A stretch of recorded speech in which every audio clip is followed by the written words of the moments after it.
7 ذوالحجہ 317 ہجری کو بحرین کے حاکم ابو طاہر سلیمانی نے مکہ مکرمہ پر قبضہ کر لیا۔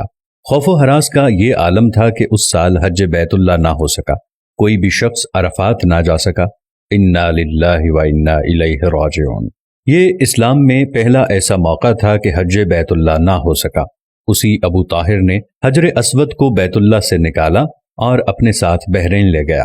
پھر بنو عباس کے خلیفہ مقتدر نے ابو طاہر سے معاہدہ کر کے فیصلہ کیا اور 3000 دینار دیا اور حجر اسود خانہ کعبہ کو واپس کیا گیا۔ یہ واپسی 339 کو ہوئی، گویا کہ 22 سال خانہ کعبہ حجر اسود سے خالی رہا۔ جب فیصلہ ہوا کہ حجر اسود کو واپس کیا جائے گا تو اس سلسلے میں خلیفہ وقت نے ایک بڑے عالم محدث عبداللہ کو حجر اسود کی وصولی کے لیے ایک وفد کے ساتھ بحرین بھجوایا۔ یہ واقعہ علامہ سیوطی کی روایت سے اس طرح نقل کیا گیا ہے کہ جب شیخ عبداللہ بحرین پہنچے تو بحرین کے حاکم نے ایک تقریب کا اہتمام کیا اور ان کو بتایا گیا کہ اس تقریب ہی میں حجر اسود کو ان کے حوالے کیا جائے گا۔ اب انہوں نے ایک پتھر جو خوشبودار تھا خوبصورت غلاف سے نکالا گیا کہ یہ حجر اسود ہے، اسے لے جائیں۔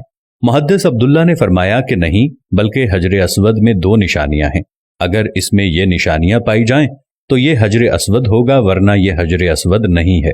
ایک تو یہ کہ حجر اسود ڈوبتا نہیں ہے، دوسرا یہ کہ آگ سے بھی گرم نہیں ہوتا۔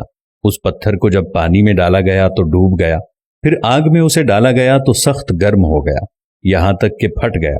محدث عبداللہ نے فرمایا یہ ہمارا حجر اسود نہیں۔ پھر دوسرا پتھر لایا گیا، اس کے ساتھ بھی یہی عمل ہوا اور وہ پانی میں ڈوب گیا اور آگ پر گرم ہو گیا۔ فرمایا کہ ہم اصل حجر اسود ہی لیں گے۔ پھر اصل حجر اسود لایا گیا اور آگ میں ڈالا گیا تو ٹھنڈا نکلا، پھر پانی میں ڈالا گیا تو پھول کی طرح پانی میں تیرنے لگا۔ تو محدث عبداللہ نے فرمایا یہی ہمارا حجر اسود ہے اور یہی خانہ کعبہ کی زینت ہے اور یہی جنت والا پتھر ہے۔ اس وقت ابو طاہر نے تعجب کیا اور پوچھا کہ یہ باتیں آپ کو کہاں سے ملی ہیں؟ تو محدث عبداللہ نے فرمایا کہ یہ باتیں ہمیں جناب رسول اللہ صلی اللہ علیہ وسلم سے ملی ہیں کہ حجر اسود پانی میں ڈوبے گا نہیں اور آگ سے گرم نہیں ہوگا، کیونکہ یہ پتھر جنت سے لایا گیا ہے اور اس پتھر کی یہ خاص خصوصیات ہیں کہ نہ ہی یہ پانی میں ڈوبے گا اور نہ ہی یہ آگ سے گرم ہوگا۔ ابو طاہر نے کہا کہ یہ دین روایات سے بڑا مضبوط ہے۔ جب حجر اسود مسلمانوں کو مل گیا تو اسے ایک کمزور اونٹنی کے اوپر لادا گیا، جس نے تیز رفتاری کے ساتھ اسے خانہ کعبہ پہنچایا۔ اس اونٹنی میں زبردست قوت آ گئی کیونکہ حجر اسود اپنے مرکز بیت اللہ کی طرف جا رہا تھا، لیکن جب اسے خانہ کعبہ سے نکالا گیا تھا اور اسے بحرین کی طرف لے جا رہے تھے تو جس اونٹ پر لادا جاتا تھا وہ مر جاتا، حتیٰ کہ بحرین پہنچنے تک 40 اونٹ اس کے نیچے مر گئے اور ایک کمزور سی اونٹنی نے بحرین سے واپس بیت اللہ کی طرف وہ سفر بہت آسانی سے طے کر لیا۔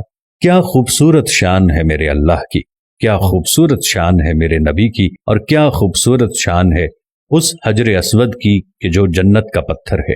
اللہ تعالی ہم سب کو، آپ دیکھنے والوں کو، تمام کو حجر اسود کی زیارت نصیب فرمائے، ہم سب کو خانہ کعبہ کی زیارت نصیب فرمائے، آمین ثم آمین۔